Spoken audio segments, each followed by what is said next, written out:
The memories remain from a year ago, during the time when I was most in love with Cashin. He took meticulous care of me. Every night he would hold me in his arms and kiss me, his voice trembling. "Darling, please never remember it." Later, I recalled everything. On the day when I and his first love were kidnapped simultaneously, he chose to save his first love. I endured inhumane torture. I started having frequent dreams. In the dream there was a woman lying on the ground. Around her, several men were emitting malicious laughter and slowly approaching her. "He abandoned you. We brothers won't kill you either. Just give us some pleasure and we'll let you go." The woman was unable to move and was hurt by them one after another. Later, when everyone was satisfied and left, only she was left lying on the ground with her clothes in disarray. Blood was still flowing continuously from her head. I woke up with a start, sitting up and gasping for breath. "No! Serafina, what's wrong?" Cashin seemed to be a light sleeper and immediately sat up too, looking at me in a flurry. I was still shuddering with lingering fear and threw myself into Cashin's arms to seek a sense of security. "Did you have a nightmare?" Cashin gently embraced me, his hand stroking the back of my head. "Don't be afraid. I'm here. It was all fake." Yet somehow I felt it was especially real. I buried my head in his arms and told him about this nightmare. As soon as I finished speaking, his body froze. "Cashin?" I looked up at him. Cashin came to his senses and forced a smile. "It's okay, Serafina, dreams are all fake. Don't think about it anymore." Cashin held me and coaxed me for quite a while. I was only slightly relieved and lay back down to sleep. This time, Cashin held me tightly in his arms. In a half-awake state, I felt Cashin constantly kissing me, his body trembling slightly as if he was afraid. Before I fell completely asleep, I heard a murmur. "Darling, please never remember it." The next day, Cashin took me to the hospital for a re-examination. The doctor said that the blood stasis in my head was slowly dissipating and I would probably recover my memory soon. In the next second, Cashin's face turned pale instantly. On the way home, he held my hand tightly, not saying a word. "Cashin, what's wrong with you?" I shook his hand. Suddenly, he dragged me into an uninhabited alley and pinned me against the wall, kissing me frantically. "Serafina, please never leave me, okay?" After saying that, he kissed me again. I felt my face getting hot and pushed him away slightly. "Let's go home first." Cashin's face looked terrible, but he still held me tightly. Holding my face in both hands, "Don't reject me, baby." I blinked. Why did I feel like he was almost about to cry? Well, I relaxed my strength. Let him kiss me. As soon as we entered the house, Cashin hugged me again and bent down to kiss me. He picked me up and walked towards the bedroom. When I thought something was going to happen, he stopped without any warning. I didn't understand why. Since I woke up, Cashin had never done this kind of thing to me again. Before, he used to pester me and do it once every 2 days. Cashin, who was originally kissing my ear, froze in his movements and silently held me. "I'm sorry, Serafina, I'm sorry. I really..." At that time, I still didn't understand. It wasn't until I remembered everything that I realized. It wasn't that Cashin had no needs. He just thought I was dirty. The atmosphere was stifling. I let him hold me but didn't know what to say. Until Cashin's phone rang. He took it out and glanced at it. His expression froze for a moment, then he got up and went to the living room to answer it. On a whim, I walked to the door, curious about this phone call. Cashin's voice came faintly. "Don't bother me anymore. From the beginning to the end, I only love her. Even if that day comes, I'd rather die than leave her." The information was too fragmented. I couldn't draw any conclusions. But the fog in my heart grew thicker and thicker, until Ophelia showed up. That day, Cashin seemed a bit flustered before going out. He gave me the usual instructions. "Stay at home obediently. There's something urgent at the company. I'll come back after dealing with it." And he emphasized again, "Don't go out at all." He picked up the car keys and bent down to kiss me again. It was overcast outside, a sign of a heavy rainstorm. Suddenly, I felt a bit flustered and reached for his hand. Come back quickly. Cashin curved his lips. Don't be afraid, baby. I'll be back soon. Saying that, he broke free from my hand and walked towards the entrance. I stood there watching his back. He left in a hurry, not looking back at me before opening the door like he usually did. I felt a bit disappointed. But when I turned around, I saw the car keys on the coffee table. Cashin had taken the wrong keys. I quickly picked up the keys, opened the door, and chased after him. The elevator led directly to the parking lot. I quickly found his car. As soon as I took a step forward, I froze on the spot, staring unblinkingly at the two people in the car.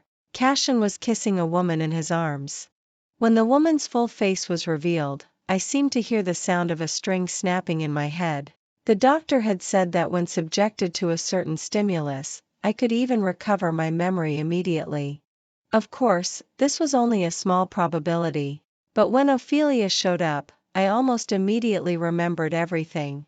3 months ago, Ophelia asked me out and issued a challenge. She was Cashin's first love. She reappeared in front of us to win Cashin back. She vowed. Cashin has loved me from the beginning to the end. It has always been like that. You're just a consolation when I'm not around. At that time, I just wanted to go back to Cashin and ask him clearly. I want to hear it from his own mouth. I left after dropping a sentence. It was getting late, and there were few people on this road. A van suddenly stopped beside me, and 2 men with fierce looks got out. They directly dragged me into the van. Ophelia was also tied up in the van. The people who kidnapped us were Cashin's former arch-enemies in the company. He was found to have misappropriated a large sum of public funds. When the police went to his house, he had already run away. He suspected that Cashin had reported him, so he held a grudge. When Cashin arrived, I was just about to open my mouth to call for help. But I found that he was staring straight at Ophelia. It was like a melodramatic drama. Even though Cashin had brought the ransom, he was only allowed to take one person away. I finally understood why Cashin didn't call the police and came alone. He knew that the kidnappers were desperados and he didn't dare to gamble with Ophelia's life. Cashin. I was tied up all over by ropes and called him softly. He looked deeply into my eyes. After a moment, he finally made a decision. Looking at me, he said with difficulty. Sorry, Serafina, Ophelia has a heart condition. I can't just leave her. I know you've always been brave, right? Wait for me. I'll come to save you. My eyes immediately dimmed. When I was pinned down by several men, what I saw was the back of Cashin picking up Ophelia and leaving. It wouldn't be an exaggeration to say it was torture. There were wounds all over my body. The same was true for the wound on my head. During this struggle, my hair was grabbed and my head was slammed against the concrete floor. I don't know how long it took, but everything ended. I was the only one in the entire abandoned factory. The blood on my head was flowing more and more, and my consciousness gradually became drowsy. On the verge of losing consciousness, I saw Cashin arriving. He had a pale face and picked me up tremblingly. He was crying. He kept apologizing in a hoarse voice. Sorry, Serafina, sorry. I'll atone for the rest of my life. Please forgive me. I was sent to the hospital. I woke up briefly during my hospitalization. I opened my eyes weakly. Cashin was sitting by my hospital bed, holding one of my hands in one hand and holding a phone in the other, making a call. He didn't notice that I had woken up. He whispered to the person on the other end of the phone, "It's my fault, Serafina. I won't leave her. Don't contact me anymore. Don't call the police." Cashin said, "I can't let Serafina be violated." He tightened his grip on my hand, took a deep breath, and then spoke again. "I can't let others know what happened to Serafina. It's better if those people have left completely, so that they won't appear in front of Serafina again." As soon as he finished speaking, I couldn't hold on and passed out again. When I woke up again, my memory had gone back to a year ago. Cashin said he would atone for his sins to me, but he wasn't even willing to call the police to seek justice for me. In his view, what happened to me was disgraceful and shameful. He felt sorry for me on the one hand, and thought I was dirty on the other.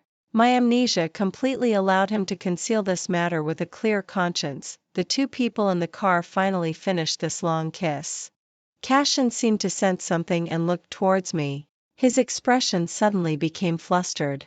Immediately, he opened the door and walked towards me. Serafina, listen to me. Under my increasingly cold gaze, he couldn't say a word. After a while, he looked ashen and resignedly said, "You've remembered everything, haven't you?" I stared at him for a few seconds without answering. Instead, I shifted my gaze to Ophelia, who was getting out of the car. "Serafina?" she asked tentatively, "do you still remember who I am?" I knew I was on the verge of a breakdown. But I still suppressed my trembling and asked her, "I just want to ask you, did you have anything to do with that kidnapping?" Ophelia immediately frowned, incredulous. "Do you suspect that I teamed up with them?" "What are you thinking, Serafina? Don't get paranoid just because you were violated, okay, Ophelia?" Cashin raised his voice. I laughed angrily and walked closer to her. Before she could react, I directly grabbed her hair and pressed her against the hood of the nearby car. It must have been a car that hadn't been driven for a long time, with a thick layer of dust on it. "Ah," Ophelia screamed. "If you can't control your mouth next time, I'll sew it up for you." Cashin pulled me away, and I turned around and slapped him. He wasn't angry, just pursed his lips and defended, "I know Ophelia. She's not that kind of person. Serafina, you must have misunderstood her. Look, the man in front of me is the boyfriend I've been with for 4 years. Last night, he was still kissing me in his arms. Today, he's defending another woman." Half an hour later, I stood by the window in the living room, looking at Cashin without saying a word. The impact of suddenly recovering my memory was too great. I was almost at the tipping point of losing my reason. But at least I didn't want to show this side in front of Cashin. After he drove Ophelia away, he had been sitting on the sofa smoking in silence. Finally, Cashin crushed out the cigarette and looked up at me. "Serafina, let's get married." His tone was sincere. "Let's forget all those things, okay? I'll also try to restrain myself, not to think about those things anymore, and gradually accept you." I gripped the windowsill, pressing it so hard that it hurt. I still had a smile on my face. "Cashin, why don't you just die?" He thought he had made a huge concession, but I was still ungrateful. The words that came out of my mouth were a bit impatient.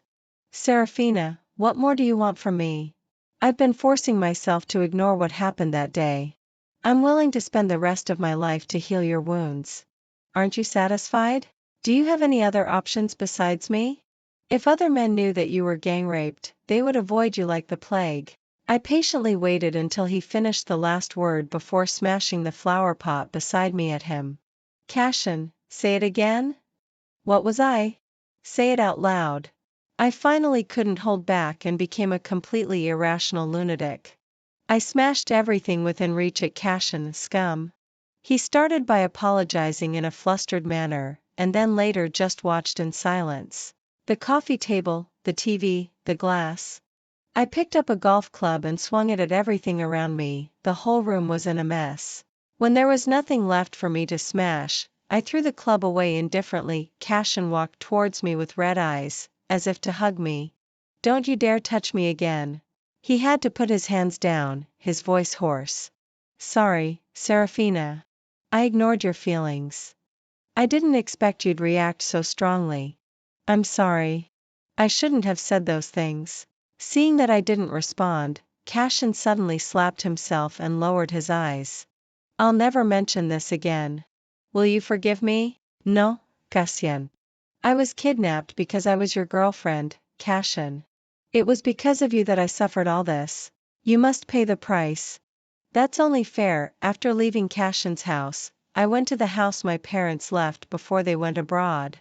They had been assigned to develop overseas markets for 3 years already. After cleaning the room, I went into the bathroom. When the warm water droplets fell densely on my body from the shower head, I couldn't help shivering. It was just like the hands that touched me that day. I couldn't even be sure whose hands they were. My senses became extremely sensitive at that moment. I growled and burst into tears. I kept scrubbing every part of my body vigorously, torturing myself. Cashin, you deserve to die a horrible death. I crouched in the corner of the bathroom, hugging myself. I let my fingertips dig into my flesh until blood seeped out. After a while, I went back to the bedroom and took out my phone. I clicked on the browsing history of previous news. Title: A woman was tragically followed and molested by a man in the early morning. I didn't read the content but directly scrolled down to the comments. Can't you come up with a proper title?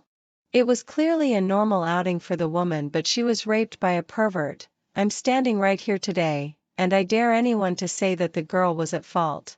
I hope this girl can definitely get over it. Don't live in pain, and don't punish yourself with other people's mistakes. I read the comments one by one, and my tears dropped onto the screen. No one would have thought that. The spiritual support that sustained me was some of the comments on the internet. I watched them being liked and commented on by tens of thousands or even hundreds of thousands of people and being pushed to the top of the hottest comments. It was as if so many people were identifying with me and comforting me. It allowed me to suppress the rising self-doubt and self-loathing time and time again. It made me realize that I wasn't alone in walking this path. Cashin sent me meaningless junk messages every day. They were nothing but empty words like confessions and expressions of remorse. I quickly pulled myself together and cheered up. One evening, I went to the downstairs of Cashin's house. After confirming that the lights in his house were on, I immediately drove to his company. Having been with Cashin for so long, some of his colleagues at the company knew me. Xiaoyang, Cashin has been leaving early and coming back late recently. Did he meet some new friends at the company? I deliberately emphasized the words new friends. Xiaoyang sighed. Sister-in-law, don't think too much. Cashin is so clean at the company. He doesn't let any young girl get close to him. The reason he's been leaving early and coming back late to the company is all for the signing on Friday.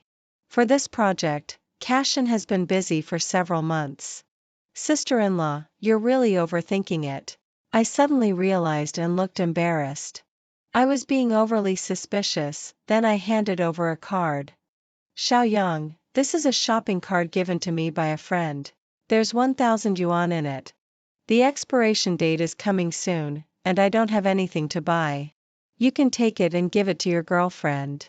Seeing that he took it in a daze, I smiled and said, don't tell Cashin that I came here today, so that he won't think too much. Xiaoyang realized it later and also smiled. I got it, sister-in-law. Attacking a person's most important thing is the fatal blow. I was already looking forward to Friday. On Friday, the sun was blazing. I sat at the bow of the boat and sent Cashin a photo. Half a minute later, Cashin called. Cashin, do you want to guess how deep the sea is here? I turned around and smiled at the other person on the boat. Cashin's mother, Serafina, are you calling Cashin? She was a bit hard of hearing and spoke a bit louder. Loud enough for Cashin on the other end to hear. I smiled and nodded at her. Auntie, can you swim? I asked Cashin with great interest. Serafina, you're taking revenge on me. His tone was certain. Yes. I was quite calm. Are you sure you want to go to the signing and feel at ease leaving Auntie with me on the sea? If you have anything, come at me. My mother didn't hurt you. He seemed to be clenching his teeth. I blinked. Do you think you're qualified to reason with me now? After saying that, I hung up the phone. After sending Cashin an address, I continued to take pictures of his mother who was posing. Serafina, do I look good like this? I replied loudly, you look great. An hour later, Auntie and I had already returned to the shore and were drinking coconut juice. That was when Cashin rushed over in a hurry. There were fine beads of sweat on his forehead, looking rather embarrassed. Missing the signing time, the cooperation that he had worked hard on for several months was completely ruined. Even if the other company was still willing to let bygones be bygones and cooperate with them, the boss wouldn't assign this project to Cashin anymore. Cashin. Cashin quickly looked his mother up and down several times. After confirming that she was okay, he let out a sigh of relief. Mom, I have something to talk about with Serafina. You go wait for me in the car first. He stared at me silently. It was only after his mother left that he spoke. Serafina, are you satisfied now? I shook my head honestly. This was just the beginning. The person I've always loved is you. He looked at me calmly and continued. Serafina, what exactly is the knot in your heart? If it's about Ophelia, I can tell you that after I was with you, I didn't have any substantial relationship with her. Well, kissing indeed doesn't count as having a relationship. If it's about that day. I know it has caused you substantial harm. All I can do is make up for it. I swear that every day in the future, I'll accompany you to get over it, okay? It was so absurd. Even until now, he still didn't take the harm I suffered as something important. Cashin sighed heavily. I really love you and really want to marry you. Serafina, can you give me one more chance? At this time, Cashin already showed a slight emotional conflict. He was bothered by the kidnapping and thought I was dirty, yet at the same time, he loved me contradictorily. That day, I replied to him. Cashin, marry you. Unless I'm dead. There was pain in his eyes, and his figure as he left was staggering. People are contradictory individuals. Just like Cashin. And like me too. I hated Cashin to the core, but I never thought of hurting his mother. When I went to pick her up today, I didn't want to be nice to her at first, but the first thing she said when she saw me was, Serafina, when I had a video call with you last night, I noticed you'd lost a lot of weight.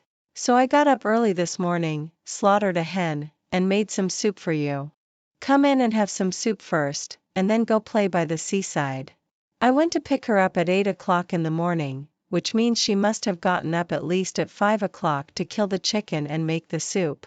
Later on, I often reflected on myself, wondering if I shouldn't have been soft-hearted towards Cashin's family.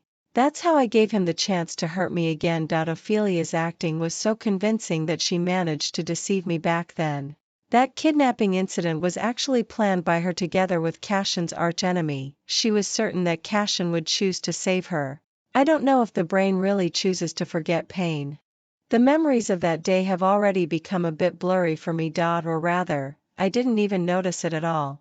They recorded a video. When Ophelia sent me the video, my mind went blank. I mechanically read the words that followed immediately.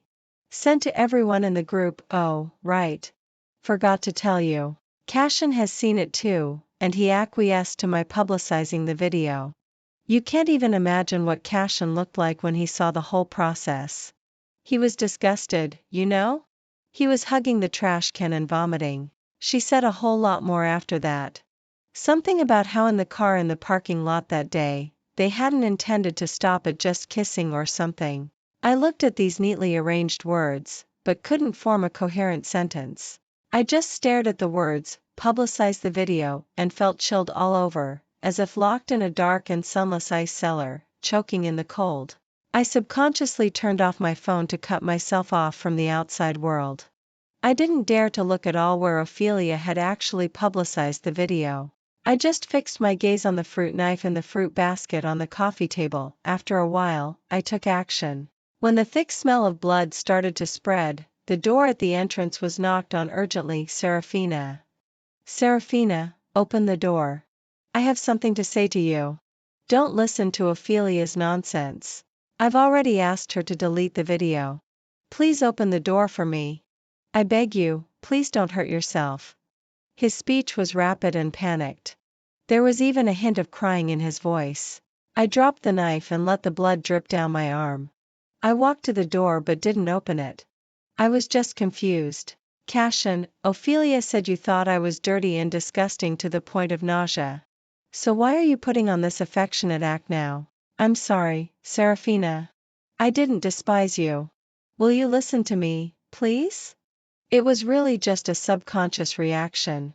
I didn't despise you, really. What a load of crap. I stared intently at the door, using the little bit of sanity I had left to accuse him and also console myself. Cashin, you have no right to despise me either. You and Ophelia are dirtier than me.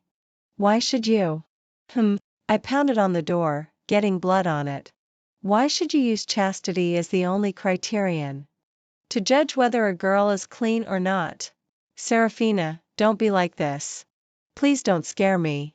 Cashin frantically twisted the doorknob, not caring about my insults, begging. Cashin, listen. You and Ophelia will go to hell. Because I'll send you there myself into eternal damnation. After saying that, I called the property management of the community. Soon, the security guards came and dragged Cashin away. The house was quiet again. I calmly applied medicine and bandaged myself. This time, I only broke down for a short while and then forced myself to regain my sanity. What else could I do? Let myself go crazy? The more time I waste on my emotions, the more pleased Ophelia will be. I now have evidence of Ophelia spreading the video, but it still can't prove that she was involved in the kidnapping case. Calling the police right now wouldn't be the best option. I sorted out my thoughts and turned on my phone, intending to contact Xiaoyang. Even though Cashin had quickly asked Ophelia to delete the video, the buzz still spread across all the major platforms along with the internet speed. I accidentally clicked on a pop-up news. Title: A woman spreads the private video of her boyfriend's ex. The content was mostly just a narrative without a single picture, but the comments section didn't let me off the hook. Fortunately, I've seen the video. All I can say is it's amazing, hee. Have the original video. Follow and DM me. Free of charge. Please send it. Please share one. I subconsciously threw my phone away and tremblingly slumped onto the sofa. Death should bring immediate relief, right? Once dead, I wouldn't have to care about other people's opinions. I don't even know if they've seen the video. I kept repeating to myself, calm down, calm down. It's not my fault. I don't need to be embarrassed about this. It's not me who's wrong. It's them. Don't think about it. Don't look at it. As I was repeating this, suddenly a tear fell onto the back of my hand. Only then did I realize that I didn't even know when I had started crying. The air was silent for a second, and then I slowly pulled my thoughts back. I pinched my arm hard, took a deep breath and held back my tears. Get down to business, Serafina. What's the use of crying? Ophelia and the others must be extremely pleased. I started talking to myself again, brainwashing myself. It's really hard to face this hurdle. In the end, I still chose to run away. I cut myself off from the internet and hid at home all day long. Cashin still came to my doorstep in the first few days. He sometimes begged me to forgive him and sometimes murmured in a low voice. It seemed like he was complaining about why I was treating him like this. Occasionally, he would also mention the mastermind of that kidnapping case. Cashin said he wouldn't let him get away with it. I began to notice something was off. Cashin's mood changes were sometimes very rapid, even extreme. It was only much later that I realized. Back then, he already had mild schizophrenia. What I never expected was that I was the trigger for him. But if I didn't go out and didn't go online, there would be no progress at all. After another round of mental preparation, one evening, I put on a mask and a baseball cap and went out. Fortunately, I had changed to a new car before.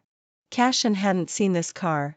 I followed Cashin from when he left work at the company until he got to the downstairs of his community and didn't notice anything unusual. Just as I was about to leave, Ophelia walked past my car carrying an exquisite shopping bag. Cashin.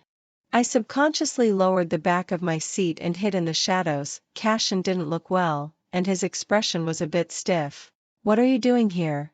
He furrowed his brow slightly. Ophelia looked aggrieved. You've been promoted to general manager. I bought you a suit as a congratulatory gift. I don't need it. Cashin's coldness made Ophelia's eyes turn red.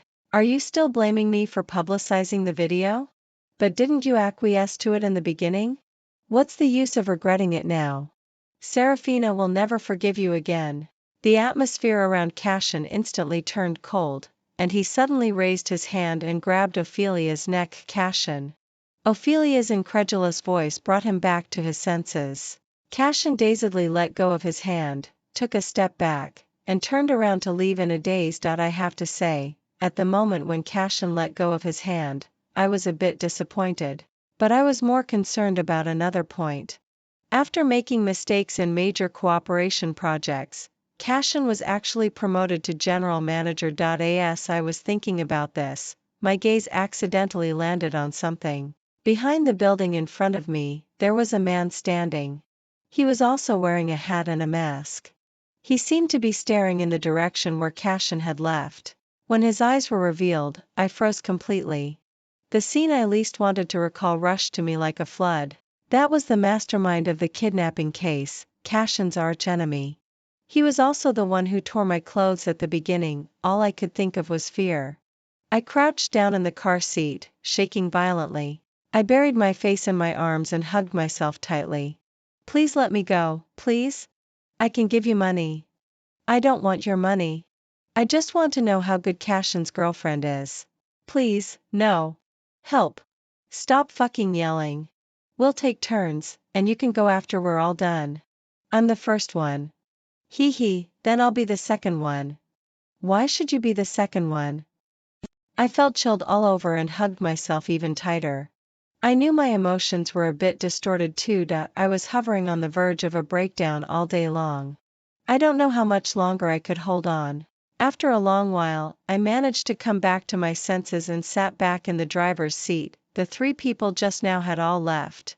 The person who had disappeared for a long time showed up again. The reason wasn't hard to guess. He hadn't gotten over his grudge against Cashin. He hoped Cashin would have a bad life more than anyone else. But Cashin's rising success had stirred up his hatred, and it made him show his true colors. Things were simpler than I thought. The progress was also faster than I expected. Just after following Ophelia once, everything came to light. When Ophelia and Cashin's archenemy met, they talked without any scruples except for lowering their voices a bit. They spilled everything in one go. They not only mentioned that kidnapping case but also Cashin's promotion. Once when Cashin was drunk, Ophelia took care of him in the middle of the night, and then used Cashin's fingerprint to unlock his phone. He did have problems. He bribed the accountant, cooked the books, and disrupted the market. He deliberately created the illusion of prosperity in their company, deceiving many clients. As a result, Cashin's project cooperation success rate skyrocketed and ranked first. He was promoted to the position of general manager. I stood at the entrance of the police station, looking at the police badge above my head. It was as if I could see the fate of Cashin and the others. After a moment, I calmly walked in. I took off the mask and hat that I had gotten used to wearing. My voice choked up. Hello, I'd like to report a crime. Whether as a plaintiff or an onlooker, I witnessed the sentencing of almost everyone. Except for Ophelia. Perhaps she had a premonition of something, or perhaps she discovered some clues. By the time the police arrived at her house, it was already empty. Ophelia was immediately wanted. At that moment, I knew that this matter hadn't come to an end. However, before I could take any further action, my parents returned to China unexpectedly. My mother hugged me in her arms with tears in her eyes. Serafina, my father also looked exhausted. They also knew about the video. Just when a long-lost warmth rose in my heart, my mother said, Serafina, come abroad with us. I was puzzled. I don't want to go abroad. I still have things that haven't been dealt with yet. Do you still want to stay in China? Don't you know that your video has gone viral? My mother was even more devastated than I was at my most broken moments. How can you act as if nothing had happened? She almost gritted her teeth to finish the second half of the sentence. Don't you have any sense of shame? I froze. After a long while, I slowly raised my head to meet her gaze. She covered her face and choked back sobs, with tears flowing out through her fingers. Mom has no choice. Now all our relatives are calling me to ask about this. How should I tell them that my daughter was? If you stay in China any longer, your whole life will be ruined here. Your dad and I will never be able to hold our heads up in front of our relatives and friends for the rest of our lives. I looked at her and opened my dry lips. I wanted to say that I wasn't ruined. I just hadn't fully recovered yet, but I still looked forward to the future. I was trying very hard to save myself. I would have a new life and start a new chapter. I also wanted to tell her that I had sent almost all the bad guys who bullied me to prison. I hadn't given up on myself. Could you also not give up on me? But just as I opened my mouth, Mom, the mother in front of me couldn't hold on and fainted. My father caught her in time and sighed as he looked at me. Serafina, why don't you show some understanding for your mother? You don't know how much pressure she's under from the outside world. I couldn't say my justifications anymore. My parents, who had returned from abroad, wore clothes that were in line with the current aesthetic, and they had received advanced education. Their every move was in the most proper manner in the current society. But their thoughts were still stuck at the level of some old and backward concepts. My mother got high blood pressure because I made her so angry. I had to give in because of this. When I was on the plane flying to Melbourne, I felt extremely numb. Before that, Cashin asked Xiaoyang to tell me that he wanted to see me. Sister-in-law. Sister Serafina, Cashin doesn't seem to be in a good state. Why don't you go and see him? I neatly refused and hung up the phone right away. Not being in a good state isn't the same as being on the verge of death. If it was the latter, I would be looking forward to seeing him very much. Xiaoyang sent me a message. He told me that after Cashin made the compensation, he asked someone to leave all the remaining money to me. This time, I didn't refuse again. I spent all his money on publicizing Ophelia's wanted notice. I asked people to widely forward the notice issued by the public security system. To make more people see what Ophelia looked like. Before being arrested, she would live like a rat in the gutter, unable to see the light of day. I sat on the plane at a high altitude and looked down at the city through the window. I knew that I would come back here sooner or later to continue the unfinished business. This was my 3rd year in Melbourne. I glanced at the letter in my hand and didn't even have the interest to open it. This was the 6th letter that Cashin had sent to me. Since he was released from prison half a year ago, he had written me a letter every month. He was diagnosed with schizophrenia, but it was only to the extent that it could be controlled by medication. It's funny to say that the cause of his illness was actually because of me. The two contradictory emotions of disgust and affection were tugging at his nerves. He lived in the torture of extreme emotions every day. Cashin would feel sick and vomit when he thought of the video he had seen, while at the same time, he felt sorry for me and regretted not protecting me well. What a scumbag! I casually threw the letter into the trash can. This scene happened to be seen by Astria, who was coming downstairs. She dragged her slippers and ran downstairs with a clatter. Is that lunatic writing to you again? I hesitated for a moment and then nodded. Astria's eyes immediately turned red. Sister, you've changed. You secretly received his letters and didn't tell me. Before I could say anything, she threw herself into my arms with a wail. Her soft short hair rubbed against my neck. I don't care. Only a hug from sister can make me feel better. I curved my lips into a smile and gently patted her on the back. You're so troublesome. I smiled helplessly. She played the rogue. I am. Astria is the daughter of a Chinese psychologist I met in Melbourne. When I first saw her, she had short hair and looked a bit heroic. She was chewing bubble gum, looked at me and was stunned for a second. Then the bubble gum burst and stuck to her lips, but she didn't care at all. She just stared at me. After a moment, she smiled brightly. Sister, you're so beautiful. Later, Astria became one of the few friends I had in Melbourne. On the surface, she was carefree and indifferent to everything. But when she got home, she would immediately hug my arm and act coquettishly, chatting nonstop. To a large extent, Astria enriched my life. It was no longer dull and monotonous. But that didn't mean that I was addicted to this life and forgot everything in China. 3 years of psychological counseling had made me look at many things more lightly. I hadn't let go of those things, but I just didn't trap myself in them anymore. When I learned that Ophelia seemed to have appeared at Cashin's house recently, I booked a plane ticket to return to China. The only unexpected thing was that Astria insisted on coming back to China with me. She looked at me angrily. Okay, Serafina. You're going to secretly return to China without telling me, right? You're in trouble. For the next 3 days, I won't call you sister anymore. After I return to China, I'll have lots of sisters. You'll regret it then, and you can only chase me to the crematorium. I won't forgive you easily. Soon, I learned from her father that she really did have lots of sisters. For cousins, 3 elder female cousins on her father's side, and 1 biological sister. Astria said that it would be hard for her to forgive me. But when I promised her that she could live in my house in China, she started chattering again, constantly calling me sister. She didn't seem angry at all. After getting off the plane, Astria was taken away by her family first to reunite for a few days. When I took a taxi and arrived downstairs at my current residence, Cashin seemed to have been waiting there for a long time. The moment he saw me, his eyes lit up. The curve of his lips gradually flattened under my indifferent gaze. In Melbourne, do I have friends around you? I looked at him with a half-smile. Otherwise, how would he know that I was coming back today? Cashin didn't answer. He just stared deeply at me and then slowly said, Serafina, I miss you very much. I suddenly let out a light chuckle and watched him leisurely. Cashin, do you still want to be with me? He swallowed hard before nodding with his lips tightly pursed. His eyes were full of caution. I frowned and took a step back as if I was afraid of being contaminated. But you have a mental illness. Cashin looked hurt and lowered his eyes, whispering in defense, I'll take my medicine on time. Could you please stay away from me?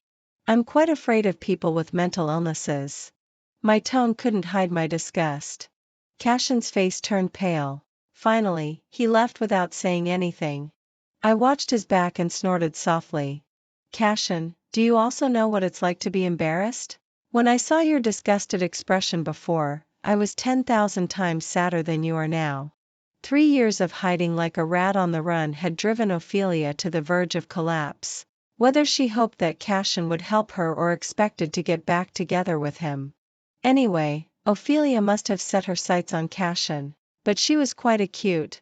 Although the police discovered her tracks, they couldn't catch her. And this just provided me with an opportunity. An opportunity that I had been waiting for 3 years. I hadn't seen Cashin for 3 years, and he had become much thicker-skinned. After I said those insulting words, he acted as if nothing had happened. Occasionally, he would stand not far away from my house and watch me. Occasionally, he would block my way and hand me a breakfast or a bouquet of flowers. And every time, I ended up throwing them in his face. It happened that one day Astria came back with me. She just happened to see Cashin holding roses downstairs. Astria had a hot temper and rushed over to scold him. By the time I realized that something was wrong with Cashin, it was too late. There was a fierce look in his eyes, and he stared at Astria without blinking. It was a sign of losing his sanity. In the middle of Astria's non-stop scolding, he suddenly stuffed the flowers in his hand into Astria's mouth forcefully.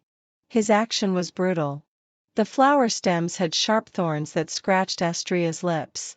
Cashin, are you crazy? Let go immediately. He didn't move. In a hurry, I picked up a stone and threw it at his hand without hesitation. Only then was Cashin forced to stop. The pain made his sanity gradually return. His hand was scraped on the back, but he didn't care. He just stared at me gloomily. I helped Astria up and frowned when I saw the wound on her lips. Taking a deep breath, I met Cashin's gaze. Cashin, tell me. What's the meaning of a scumbag like you living? I looked away, not wanting to look at him again, and helped Astria leave. Serafina. Cashin's voice was hoarse, and it was hard to tell his emotions. It seemed that he just called out casually, get lost. I didn't look back. After taking Astria to see the doctor, I still sent her back to her own home. Sister. She couldn't speak clearly. She just pulled at the corner of my clothes looking aggrieved. I sighed and said gently, you stay at home and recuperate first. I'll come to pick you up in a while. Her eyes lit up with a smile again. Don't lie to me. I won't lie to you. I thought that Cashin wouldn't show up for a long time after that. Unexpectedly, the next day, he was still standing downstairs at my house. His expression didn't show any abnormality. Sorry, Serafina. I shouldn't have done that yesterday. I bought some medicine. See if you can use it. I didn't take the bag he handed over. I just looked at him for 2 seconds. Is this what Cashin is like after getting sick? His emotions fluctuate a lot. Beneath the seemingly normal exterior, the inside had already rotted away. Cashin. Do you think you owe me? So you want to make it up to me? I asked. He nodded without hesitation and then added, and I still love you. I forced a smile. Yes, Cashin, you must remember. You owe me. He nodded earnestly. Ophelia finally couldn't hold it in anymore. I had a vague feeling that someone had been following me for several days. That night, when I was walking home at 11 o'clock in the evening, there were hardly any pedestrians on the street. I subconsciously looked back. There was no one. When I turned back around, I saw the shadow of another person besides mine under the streetlight. I widened my eyes. Before I could run away, I was gagged and dragged away. I was thrown onto an open wasteland. Standing in front of me were a man and a woman. It was a familiar voice. Serafina, how about reliving the scene of the kidnapping 3 years ago with you?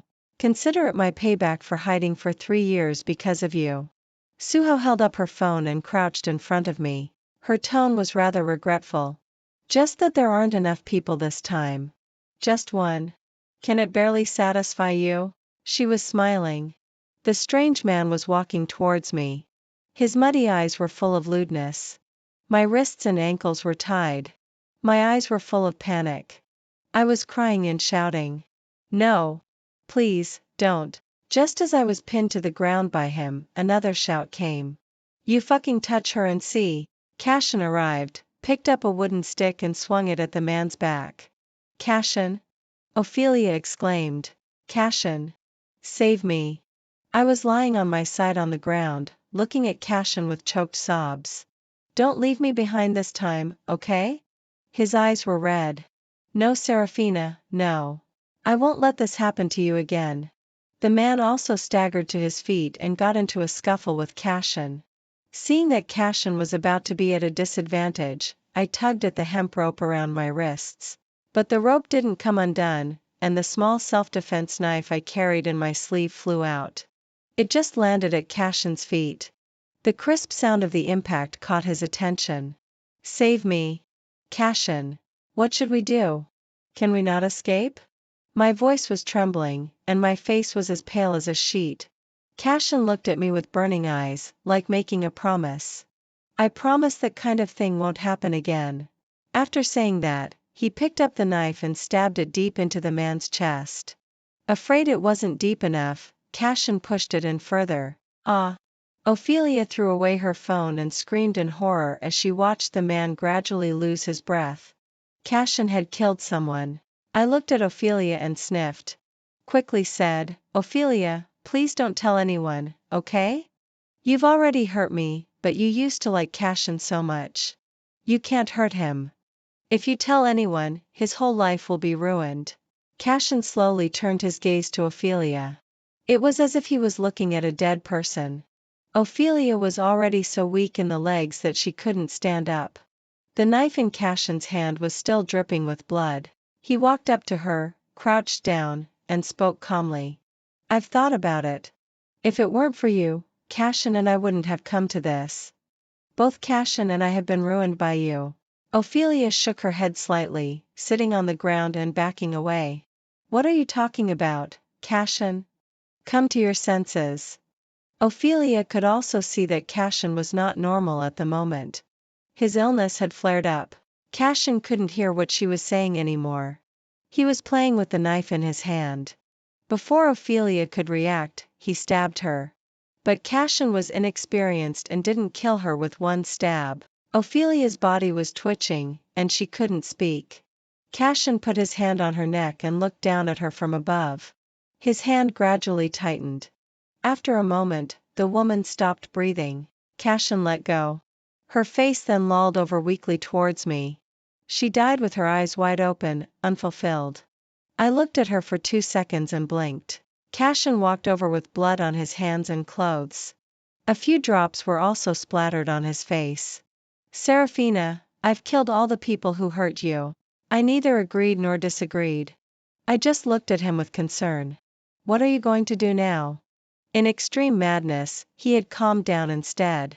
Cashin stood up and walked towards the 2 bodies. After I dispose of them, I'll take you away from here. As soon as he finished speaking, the shrill sound of police sirens suddenly rang out. The police cars arrived quickly. Cashin gave a bleak smile. Looks like there's no escaping. Serafina, I can't take you with me. His voice was full of despair. The alternating red and blue lights were reflected on his face. I looked up at him and blinked. Although Cashin suffered from schizophrenia, but the degree was not enough to exempt him from criminal liability. He was sentenced to 15 years. I chose a sunny and calm day to visit him in prison. Serafina, if I behave well, I might get a reduced sentence. Maybe it won't take 15 years and I interrupted him with a smile. Does it have anything to do with me? He paused as if he couldn't understand what I was saying. I curved my lips and tilted my head to look at him. Was that knife really such a coincidence that it landed at your feet? I also wanted to tell him that it was I who called the police. But looking at the police behind him, I swallowed the words. I didn't plan to get myself into trouble. This ambiguous sentence had already made Cashin realize. He looked at me in disbelief, unable to say a word. I shrugged, smiled and waved goodbye to him before leaving. On the way back, thinking of Cashin's expression, I couldn't help but laugh. How could he be so naive as to think that I would forgive him? The pent-up resentment of 3 years finally dissipated. Just as I was about to call Astria, a call showed up on the car display. I let it ring.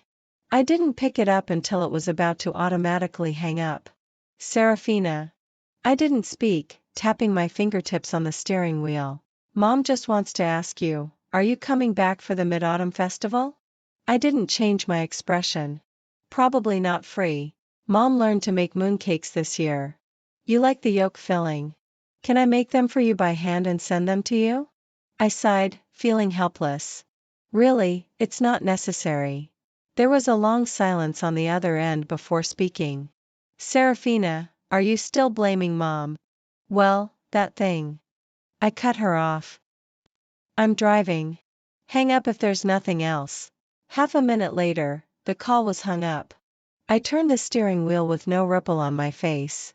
It would be a lie to say I didn't blame her. I once self-harmed because of those videos and broke down because of those things. But no one knew. The only time I wanted to end my life was because of what my mom said. In her words, I was ruined, shameless, and made them so ashamed that they couldn't hold their heads up. At that moment, I truly understood. Almost everyone was on the opposite side of me. I walked alone against the tide. There was no one behind me. When I came to my senses again, I found that I had missed 2 calls from Astria. When I just picked up the third one, her voice was almost bursting out of the receiver. Serafina, you didn't pick up my phone again. Infected by this energetic voice, I smiled. I'll come and pick you up right away. Her anger disappeared immediately. Okay, come and pick me up quickly. I'm waiting for you, sister. After hanging up the call, I denied the conclusion I had just made. At least now, I'm not alone anymore. The person standing beside me. Her name is Astria. The end.